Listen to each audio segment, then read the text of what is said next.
Bonjour, bonjour, j'espère que vous allez bien. Moi je vais bien, j'ai du temps un peu. Du coup, aujourd'hui, on va parler d'un sujet qu'on m'a demandé d'aborder dans les commentaires. C'était par rapport à développer la relation avec le Saint-Esprit et à la sensibilité. Du coup, c'est de ça qu'on va parler aujourd'hui, un thème vraiment passionnant. Mais avant de rentrer vraiment dans le vif du sujet, j'aimerais amener un petit disclaimer et de dire d'entrée de jeu que la relation avec le Saint-Esprit, c'est pas quelque chose qui est juste pour un groupe restreint de personnes. Il ne faut pas avoir fait une fac de théologie, il ne faut pas avoir suivi 15 instituts bibliques ou être apôtre ou pasteur pour développer avec une relation avec le Saint-Esprit, mais ça s'adresse vraiment à tout le monde en fait, à tous ceux qui ont reçu Jésus-Christ dans leur cœur comme Seigneur et Sauveur, qui l'ont en fait, qui ont Jésus-Christ dans leur vie, qui sont ses enfants. Le Saint-Esprit, il est pour eux et la relation avec lui, c'est pour eux. Et juste pour appuyer ce propos, on va lire un passage dans la Bible qui est dans le Nouveau Testament, dans l'évangile de Jean, donc la vie de Jésus racontée par Jean, au chapitre 16 et le verset 7. Donc Jean chapitre 16 verset 7 nous dit: Cependant je vous dis la vérité, il vaut mieux pour vous que je m'en aille. En effet, si je ne m'en vais pas, le défenseur ne viendra pas vers vous. Mais si je m'en vais, je vous l'enverrai. Donc ici le défenseur dont parle Jésus, c'est le Saint-Esprit en fait. Et donc là c'était quand il était encore sur terre, avant qu'il y ait la crucifixion et avant qu'il parte. Et donc il disait, mais en fait c'est mieux pour vous que je parte, comme ça j'enverrai le défenseur qui viendra sur vous, qui viendra vers vous, en chacun d'entre vous. Donc déjà, d'entrée de jeu, la relation avec le Saint-Esprit, c'est pour tout le monde. Juste vraiment ça c'est quelque chose d'important en fait. On n'a pas besoin d'un intermédiaire pour avoir une relation avec Dieu. C'est quelque chose de personnel et d'individuel. Et donc, voilà. Maintenant, comment développer la relation avec lui, comment développer la sensibilité. Il n'y a pas, je dirais, il n'y a pas vraiment de réponse générale. Maintenant, il y a un petit peu quelques pistes que je peux vous donner. Tout d'abord, je pense que c'est important de le connaître. Et une des façons dont on peut connaître Dieu, c'est en lisant la Bible, toute la Bible, en apprenant à le connaître. Et quand on le lit aussi, de lui demander, ok, je vais lire la parole, mais alors parle-moi dans la parole. Et d'être attentif, d'être ouvert, de noter les choses aussi qu'il va vous dire en lisant sa parole. C'est une des façons vraiment principales de connaître Dieu. Aussi, je dirais, comme on connaît une personne normale, on connaît une personne quand on passe du temps avec cette personne. C'est comme si vous rencontrez quelqu'un et vous devenez ami avec la personne. Au début, quand vous ne la connaissez pas bien, si cette personne vous appelle au téléphone, si vous n'avez pas le numéro ou si ça ne s'affiche pas, comme ça s'affiche souvent aujourd'hui, au début, vous n'allez pas forcément tout de suite reconnaître qui c'est.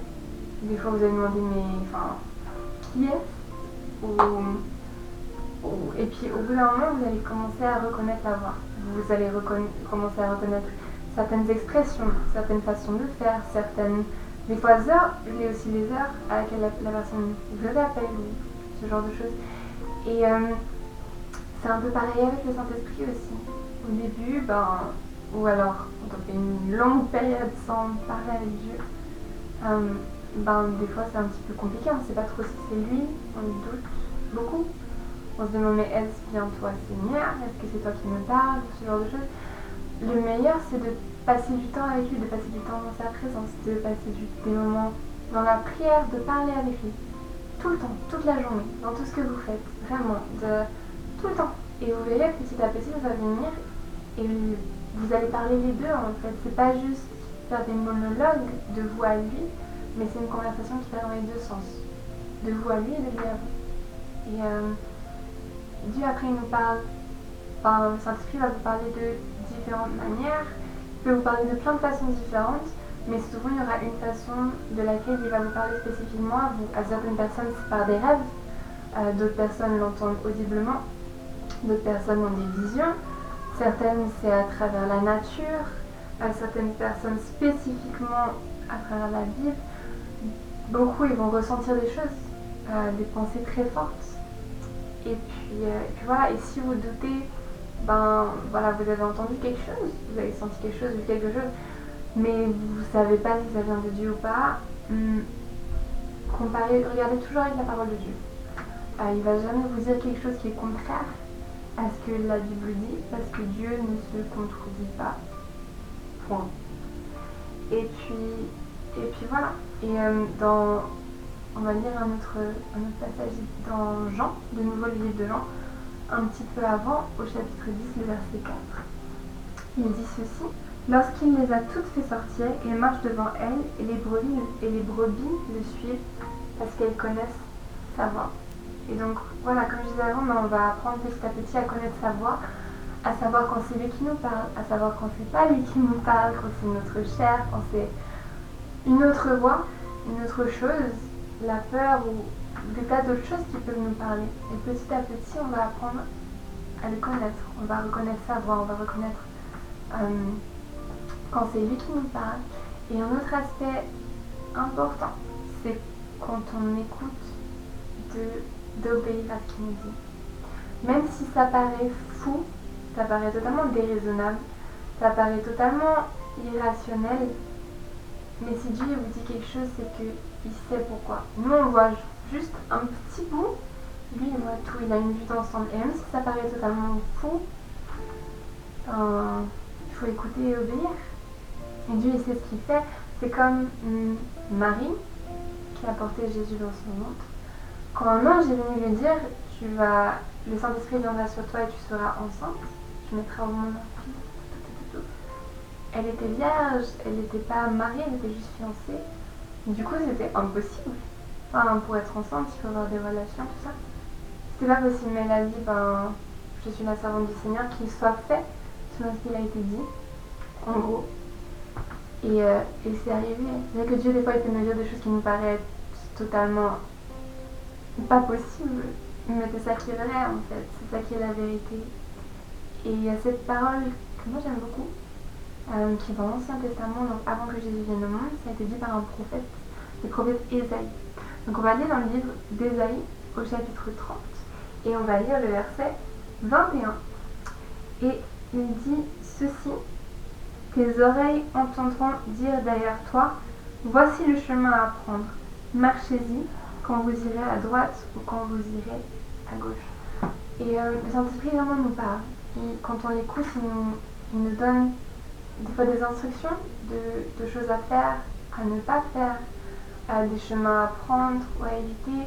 Et c'est important vraiment qu'on apprenne à lui demander des choses, qu'on apprenne à lui demander à le faire partie prenante de tout, des petites choses, des grandes choses, je sais pas moi, dans les examens, dans la vie de tous les jours, par rapport à des situations aussi qui nous montrent les choses, qui nous remplissent sa force aussi pour parler autour de nous et qu'on puisse se laisser utiliser par lui. Et vraiment pour développer une relation, développer une sensibilité, c'est vraiment de s'approcher avec lui et de le connaître plus, de faire taire, de laisser toutes les choses autour de nous qui nous polluent, qui nous distraient, qui nous éloignent de lui. Il y a plusieurs endroits dans la Bible où il dit voilà, affectionnez-vous aux choses, recherchez d'abord les choses, recherchez d'abord le royaume de Dieu, sa justice, recherchez Dieu d'abord. Et je suis persuadée, je suis convaincue que pour développer cette sensibilité au Saint-Esprit, pour développer cette relation avec lui, il faut laisser un petit peu les choses de ce monde, laisser un peu beaucoup les choses de ce monde, les choses autour de nous, et s'affectionner à Dieu, devenir amoureux de sa parole, passer du temps avec lui. Si c'est compliqué, si on a de la peine à lâcher certaines choses, si on a de la peine à passer du temps dans sa présence, dans la prière, dans la parole, peut aussi lui demander qu'il remette en nous le feu du premier amour, qu'on puisse l'aimer chaque jour plus, qu'il nous donne un amour, une faim, une soif de sa parole. Et des fois se forcer un petit peu ça. L'appétit vient en mangeant, comme on dit.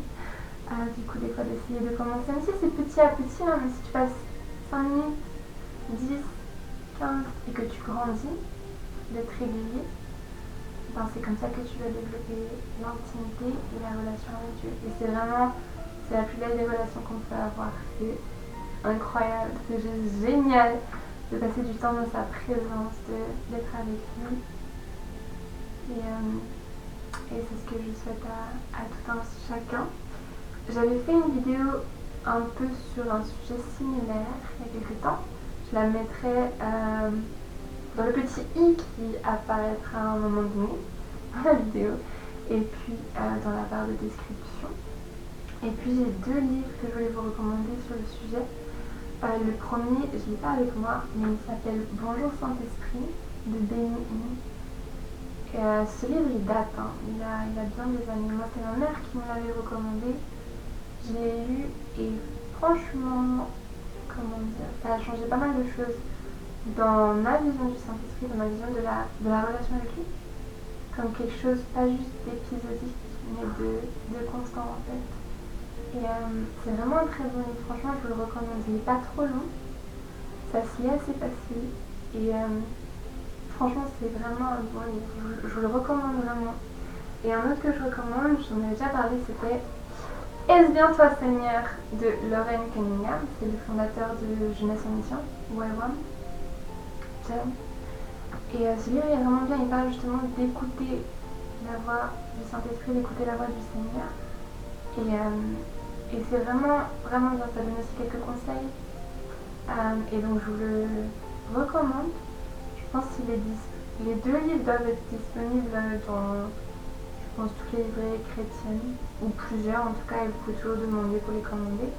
Sinon en ligne, je pense qu'ils sont disponibles. Et vraiment, je vous encourage à essayer de les trouver, à essayer de les lire. Mais plus que tout, lisez la Bible. Les amis, vraiment lisez la Bible, il y a tout dans la Bible. Et Dieu nous parle beaucoup. Moi, au travers de la Bible, parce que c'est sa parole en vrai, déjà de 1. Donc c'est le premier endroit où il va nous parler, puis après il peut nous parler par divers endroits.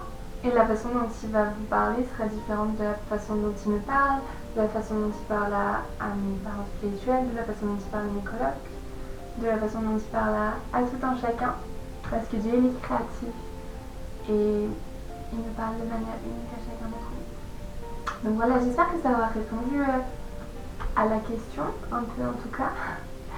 N'hésitez pas à laisser des commentaires, n'hésitez pas aussi à, voilà, si vous avez des questions, si vous avez des suggestions, je suis preneuse. Je vais continuer à poster un peu des poèmes.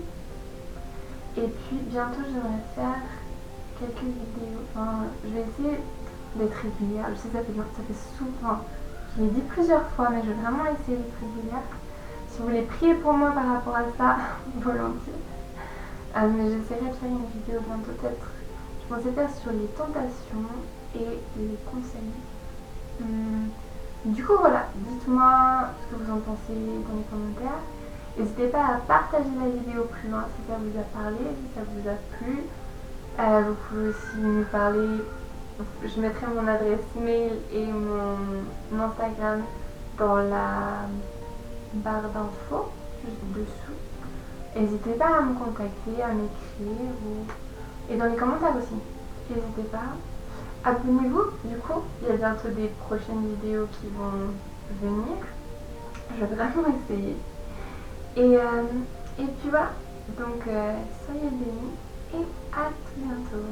Ciao!